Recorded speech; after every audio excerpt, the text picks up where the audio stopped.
즐거운 하루는 15분 같다 하고 고통스러운 하루는 15년 같다 합니다. 하지만 어떻게 사느냐에 따라 즐거운 15분을 15년으로 만들 수 있고 또 반대로 고통스러운 15년을 15분으로 만들 수 있습니다. 그러기 위해서는 즐거운 시간을 누리고 포착할 수 있는 능력이 필요합니다. 그렇지 않고 가만 내버려 두면 긍정적인 순간보다 부정적인 순간에 초점을 둘 수밖에 없습니다. 아프니까 청춘이다 란 말 있습니다.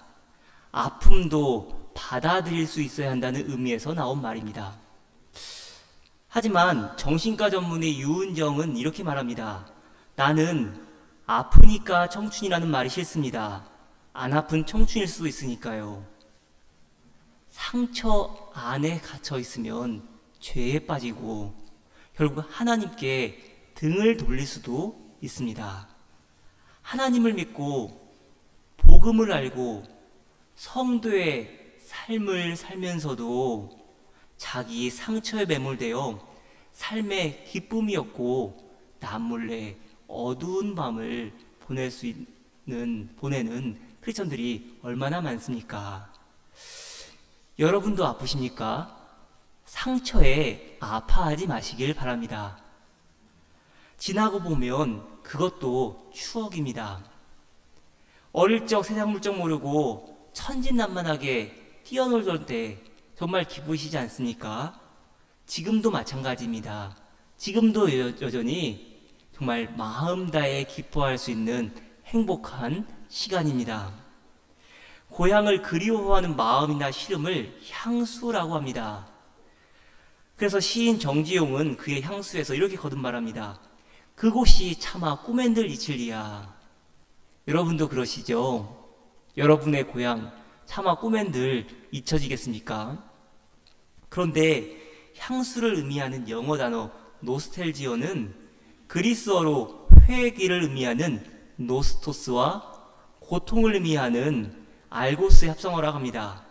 그래서 향수라는 말에는 과거가 다시 돌아오기를 갈망하며 느끼는 고통이라는 의미가 담겨 있습니다. 향수도 본래는 고통의 일종인 것입니다. 하지만 지나고 보니까 그 모든 일도 기쁨이라는 것입니다. 사람들은 대개 과거의 어떤 사건을 되돌아보면서 곰곰이 생각할 때 더욱 행복해하고 다른 사람들과의 관계도 더욱 깊어진다 합니다. 더 나아가서 삶의 의미를 더욱 깊이 깨닫고 더 나은 내일을 꿈꾸고 설계하고 싶어 합니다. 과거에 있었던 그 고통스러운 시간을 무시하는 것이 아니라 오히려 그 시간의 의미를 더욱더 되새기는 것입니다. 사랑하는 여러분, 하나님은 저와 여러분이 고통 가운데 아파하며 살아가길 원하지 않으십니다. 항상 기뻐하며 쉬지 말고 기도하며 범사에 감사하며 살아가기를 소망하십니다. 형편과 처지에 따라 마음과 기분이 좌우될 것이 아니라 오직 주님 바라보며 기쁨의 삶을 살아가시길 바랍니다. 하나님의 손길 안에 거하는 저와 여러분의 복된 인생이 될 줄 믿습니다. 룬 역시 이 사실을 알았습니다. 그랬기에 그의 마음, 그의 입에서는 항상 좋은 생각, 긍정적인 마음을 품을 수 있었습니다. 그리고 그 입에서는 선한 말이 떠나지 않았습니다. 룻기에 나오는 룻의 마지막 말 한번 들어보시길 바랍니다. 룻기 3장 17절 말씀 개역개정 성경입니다. 이르되 그가 내게 이 보리를 6번 되어주며 이르기를 빈손으로 내 시어머니에게 가지 말라 하더이다 하니라. 아직 결론이 나지 않은 룻의 이야기입니다. 이제 겨우 룻기 4장을 펼쳤습니다. 그런데 룻은 이미 룻기 3장 17절에서 그의 마지막 말을 남기고 이제 무대 중앙에서 퇴장하였습니다. 그런데 눈여겨볼 것은 이 룻의 마지막 말이 자기를 드러내려 하는 말이 아니라 오히려 시어머니와 보아스의 성품을 드러내는 데 초점이 있다는 것입니다. 결코 자기를 드러내는 데에 욕심내지 않습니다. 보아스가 룻에게 보리를 6번 되어주며 말합니다. 이르기를 빈손으로 내 시어머니에게 가지 말라. 그런데 여기서 이르기를 혹은 말하기를 이렇게 번역된 히브리어 동사 아마르는 속으로 말하다, 독백하다, 생각하다의 의미도 갖고 있습니다. 한밤중에 보아스와 룻이 타작마당에서 큰 소리로 대화할 수 없었을 것입니다. 하지만 어쩌면 보아스가 홀로 속으로 생각했던 그의 마음을 읽고 룻이 시어머니에게 그의 생각을 전달해 줬었다고 번역할 수도 있습니다. 그렇다면 이렇게 번역해 볼 수도 있습니다. 그가 내게 보리 이삭을 6번 되어 주었습니다. 왜냐하면 그는 내가 내 시어머니에게 빈손으로 가서는 안 된다고 생각했기 때문입니다. 왜 보아스는 룻이 시어머니에게 빈손으로 가면 안 된다고 생각했습니까?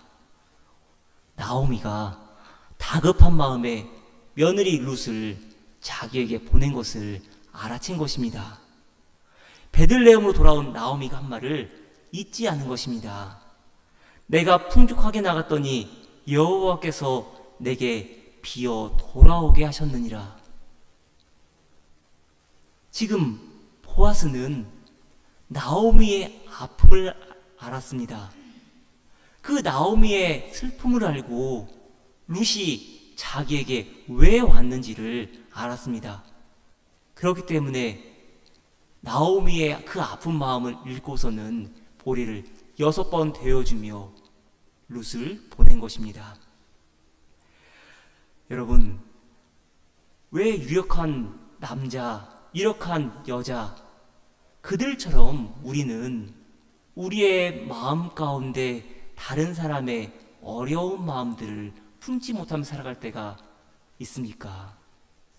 사랑하는 여러분, 우리 마음 가운데 내 아픔만, 내 고통에만 집중할 것이 아니라 다른 사람들의 아픔도, 다른 사람들의 생각도 품으며 그리고 그 마음을 헤아릴 수 있는 우리의 깊은 성도들 되길 간절히 소망합니다. 저와 여러분 역시 룻처럼 언제 우리의 무대 중앙에서 퇴장할지 모릅니다.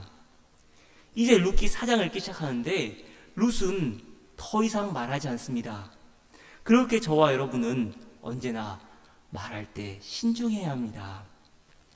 내 상처가 크다고, 내가 아프다고 입에 재갈을 물리지 않으면 상처는 아물기는커녕 오히려 덧나기만 할 것입니다. 어떤 사람이 이렇게 말했답니다. 목개가 안 돼, 목개가. 여러분, 목개가 뭔지 아십니까? 장자 달생편에 나오는 나무로 깎아 만든 닭. 목개는 나무로 깎아 만든 닭입니다. 당대 최고의 조련사인 기성자가 싸움닭을 키우는데 투개를 좋아하는 왕이 빨리 볼 수 없느냐고 조바심을 내었습니다. 이제 싸움닭을 기른 지 열흘이 지나자 왕이 와서는 어떻게 되었냐고 물었습니다. 그러자 기성자가 아직입니다. 쓸데없이 허세를 부리고 자기 힘만 믿습니다. 이렇게 대답합니다. 또다시 열흘이 지나자 왕이 와서는 다 되었느냐고 묻습니다. 아직입니다. 다른 닭의 소리나 모습만 보아도 덤벼듭니다. 또다시 열흘이 지나자 대답하길 아직입니다. 아직도 상대를 노려보고 혈기왕성합니다. 이제 40일이 되는 날이죠. 열흘이 지나자 왕이 묻기를 기성자가 이렇게 대답합니다. 이제 됐습니다. 상대가 울음소리를 내어도 아무 변화가 없습니다. 멀리서 보면 마치 나무로 깎아놓은 닭 같습니다. 그 덕이 온전해진 것입니다. 다른 닭이 감히 상대하지 못하고 돌아서 달아나 버립니다. 장자가 이 이야기에서 목괴를 통해 말하고자 하는 것이 무엇입니까? 자기가 가진 힘을 어떻게 사용하고 어떠한 영향력을 발휘해야 할지를 말하는 것입니다. 같은 힘이라도 어떻게 쓰느냐에 따라 결과가 달라지기 때문입니다. 잘 쓸 수 있어야 합니다. 그러기 위해서는 자기를 끊임없이 담금질해야 하고, 그런데 그 과정에 힘든 까닭에 우리가 목괴가 되지 못하는 것입니다. 목괴가 되어야 하는데 자꾸 수양이 덜 된 싸움닭처럼 행할 때가 얼마나 많습니까? 저와 여러분은 목괴입니까? 여러분, 목괴 되시길 바랍니다. 수양이 덜 된 싸움닭처럼 혈기를 내며 독설로 상대방의 마음을 아프게 할 것이 아니라 내 입을 정화하고 하나님께서 주시는 허락하시는 마음으로 우리의 입이 선해지길 원합니다. 만일 내 입이 정화되지 않는다면 그것은 상처 때문에 그러는 것이 아닙니다. 내 마음 속에 악을 쌓아두고 있기 때문입니다. 누가복음 6장 45절입니다. 선한 사람은 그 마음 속에 갈무리에 놓은 선더미에서 선한 것을 내고, 악한 사람은 그 마음 속에 갈무리에 놓은 악더미에서 악한 것을 낸다. 마음에 가득 찬 것을 입으로 말하는 법이다. 사랑하는 여러분, 오늘 이 시간 하나님께서 우리의 마음을, 우리의 아픈 마음, 힘든 마음, 어려운 마음을 만져주실 줄 믿습니다. 하나님께서 우리의 마음을 감싸 안으시고 어루만져 주실 때 우리의 언어 역시도 달라질 줄 믿습니다. 우리의 언어의 온도가 달라지길 소망합니다. 마음이 따뜻하여 내 옆에 있는 사람에게 위로의 말, 격려의 말, 사랑의 말을 할 수 있기를 소망합니다. 룻기 3장 마지막 절에서 이제 나오미가 룻에게 최선을 다했으니 이제 기다리자 말합니다. 이에 시어머니가 이르되 내 딸아, 이 사건이 어떻게 될지 알기까지 앉아있으라. 그 사람이 오늘 이 일을 성취하기 전에는 쉬지 아니하리라 하니라. 이 사건이 어떻게 될지 알기까지 앉아있으라. 이제 보아스가 이를 해결하겠다고 나섰으니 가만히 기다리자는 것입니다. 가만히 앉아서 기다리며 아무것도 하지 말고 하나님의 손길을 기다리자는 것입니다. 네, 여러분, 가만히 앉아 기다릴 때 누구와 함께 앉아 기다려야 합니까? 하나님께서 일하실 것을 기다리면서 기다릴 수는 저와 여러분이 되길 소망합니다. 지금 나오미는 타작마당에서 막 돌아온 룻에게 함께 기다리자 말합니다. 그런데 룻기 2장 마지막 절도 그렇습니다. 룻기 2장 마지막 절에서 나오미, 룻이 함께 앉아 있었던 그 모습이 이렇게 오버랩됩니다. 이에 룻이 보아스의 소년들에게 가까이 있어서 보리추수와 밀추수를 마치기까지 이삭을 주우며 그의 시어머니와 함께 거주하니라. 그의 시어머니와 함께 거주하니라. 거주한다, 이 말의 기본 의미도 안다입니다. 이제 룻기 2장과 3장의 마지막 절에서 나오미와 룻은 둘이 가만히 앉아서 하나님이 어떻게 일하실지를 기다리고 계신 겁니다. 여러분도 지금 앉아 있으시면서 이렇게 성가대는 쭉 일렬로 앉아 계시고 혹은 한 분씩 혹은 두 분씩 앉아 계시잖아요. 어제 제가 점심을 먹고선 아이들이 교회 뒷마당에서 자전거 타는데 아내와 둘이 저 계단에 앉아 있었어요. 근데 제가 가만히 생각이 잠겨 있으니까 아내가 무슨 생각하냐고 물어보더라고요. 그래서 제가 오늘 설교 묵상하면서 룻과 나오미가 둘이 가만히 앉아 있었다는데, 우리도 둘이 지금 가만히 앉아 있으면서 교회 건물 바라보면서 교우들 생각하면서 하나님이 우리 교회를 어떻게 사용하실까, 어떻게 일하실까, 그거 묵상하고 있다고 어제 답한 바 있습니다.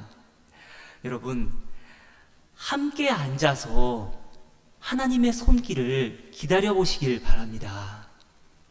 비록 우리는 이제 최선을 다하고 가만히 앉아 기다릴 때 우리는 아무것도 하지 않는 것 같지만 하나님께서 일하시는 줄 믿습니다.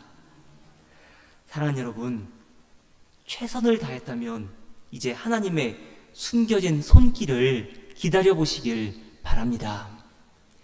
인도에서 몇 년 동안 주재원 생활했던 어느 분이 가난한 집과 부자인 집이, 부유한 집이 키우는 나무가 다른 것을 발견했다고 합니다. 가난한 집들은 보통 쉽게 길러서 금방 따먹을 수 있는 흔한 과일나무를 키웠다고 합니다. 그런데 부잣집은 달랐습니다.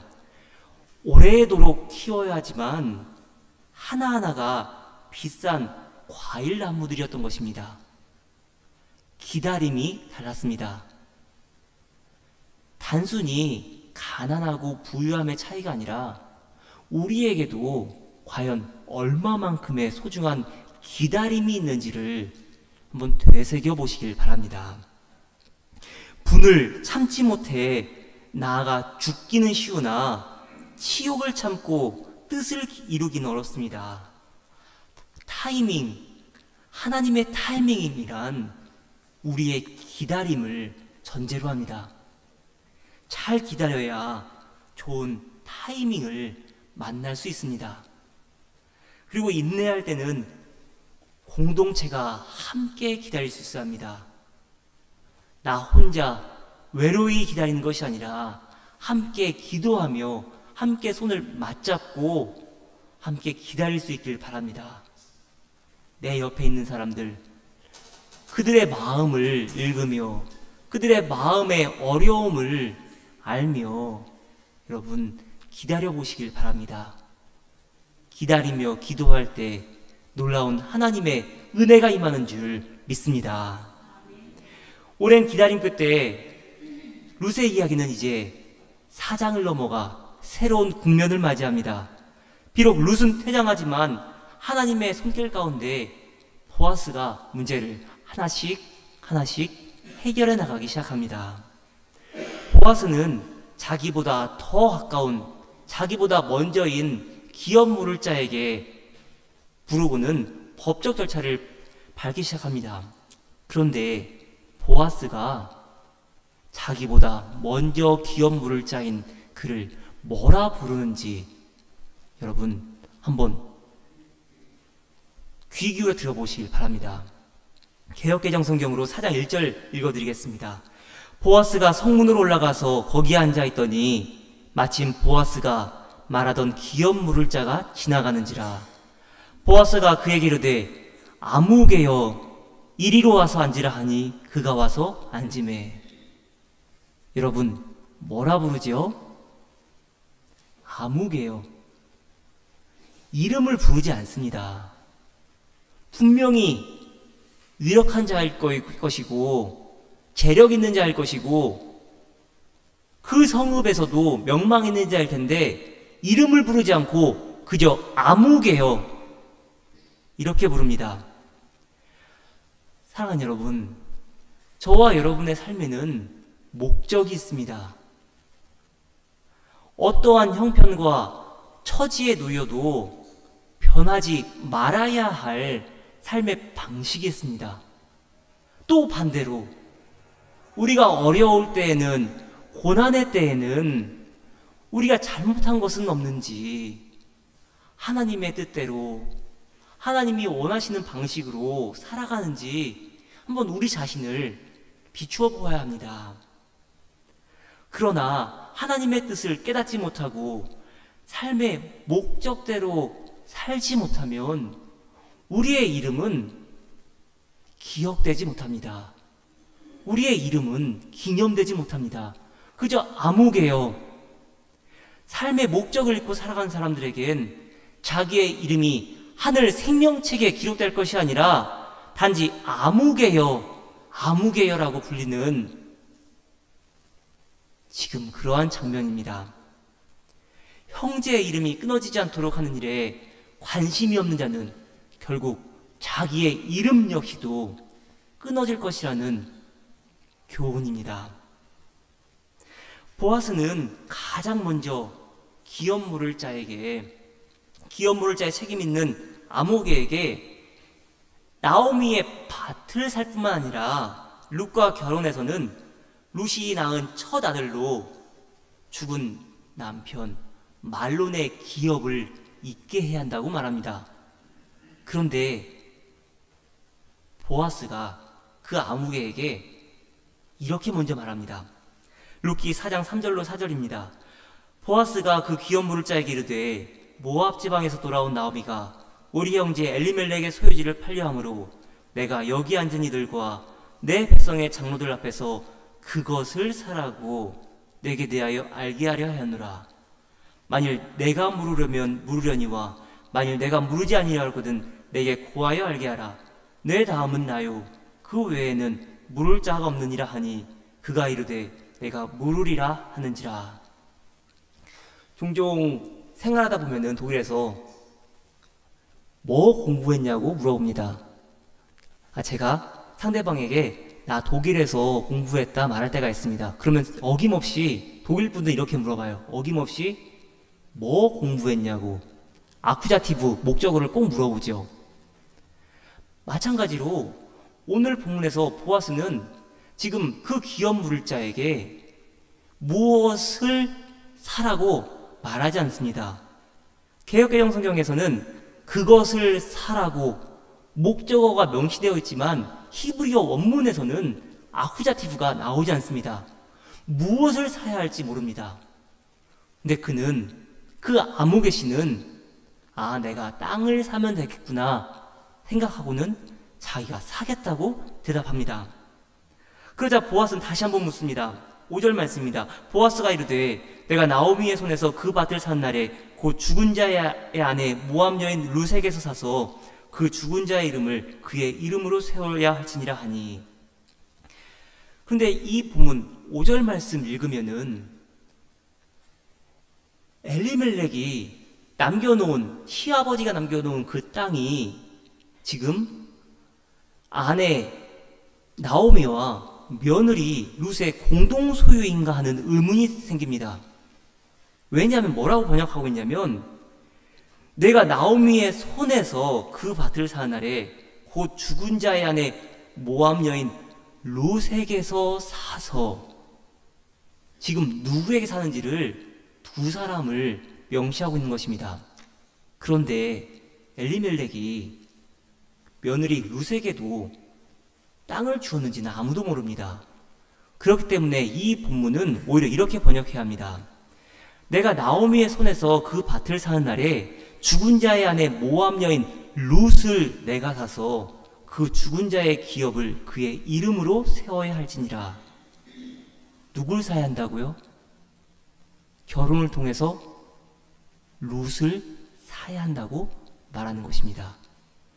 결국 보아스는 기업 물을 자에게 죽은 자의 아내를 사서 곧 룻과 결혼하고 후에 룻이 아들을 낳으면 그 아들이 그 아무개 씨의 이름이 아닌 말론의 이름을 이어야 한다고 요구하는 것입니다.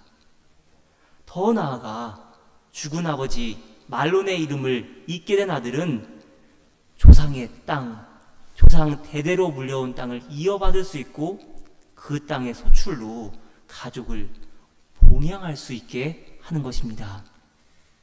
그러나 그 기업 물러야 할 자는 이렇게 대답합니다. 4장 6절입니다. 그 기업 물을 자가 이르되 나는 내 기업에 손해가 있을까 하여 나를 위하여 물으지 못하노니 내가 물을 것을 내가 물으라. 나는 물으지 못하겠노라 하는지라. 룻과 결혼하면 손해가 될 것이기 때문에 그렇게 하지 못하겠다고 말하는 것입니다.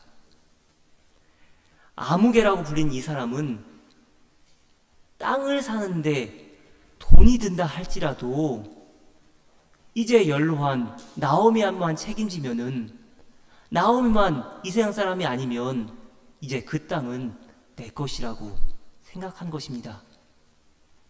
그래서 그 땅을 내가 사겠다고, 물으겠다고 처음에 대답했던 것입니다. 하지만 젊은 여인 룻과 결혼하면 상황이 달라집니다. 룻도 책임져야 하고, 만일 룻과의 사이에서 아들이 태어나면 내 땅, 내가 산 그 땅도 내 것이 아니라 그 룻과의 사이에 태어난 아들의 이름으로 될 것이기 때문입니다. 결국 이 아무개 씨는 하나님의 말씀보다 개인의 사적 이익에 더 관심이 많았습니다. 하나님은 그의 계산법을 읽으시고 결국에는 말론의 이름이 아니라 그의 이름을 없애기로 작정하신 것입니다. 그래서 비록 보아스가 그에게 아무개여라고 불렸지만 성경에는 그 사람의 이름은 그저 아무개라고 남깁니다. 사랑하는 여러분, 저와 여러분의 이름이 하늘 생명책에 영원히 기록되길 소망합니다. 만일 저와 여러분이 하나님의 사람으로 영원히 기억되고 기록되기를 원한다면 손익을 따라 살 것이 아니라 나를 희생하고 자기의 걸 내려놓고 헌신하며 살아야 할 것입니다. 그러지 못한다면 저와 여러분 역시 그저 아무개라고, 그저 한때를 살아갔던 그 사람이라고 이렇게 기억될 뿐입니다. 아프십니까? 힘드십니까? 우리의 삶은 어쩌면 고된 훈련의 연속일지도 모릅니다. 그러나 오늘 설교 제목 말씀처럼, 설교 말씀 제목처럼 살아갈 이유를 아는 사람은 어떠한 고통도 이겨낼 수 있습니다. 살아갈 이유를, 분명한 이유를 알기 때문에 내게 처한 모든 상황이 오히려 하나님께 감사의 제목이 되고, 하나님께 이 시간 통해서 더 많은 것을 깨닫게 하시니 감사합니다. 속 사람을 더욱 강건하게 세워주시니 감사합니다. 이렇게 고백할 수 있는 것입니다.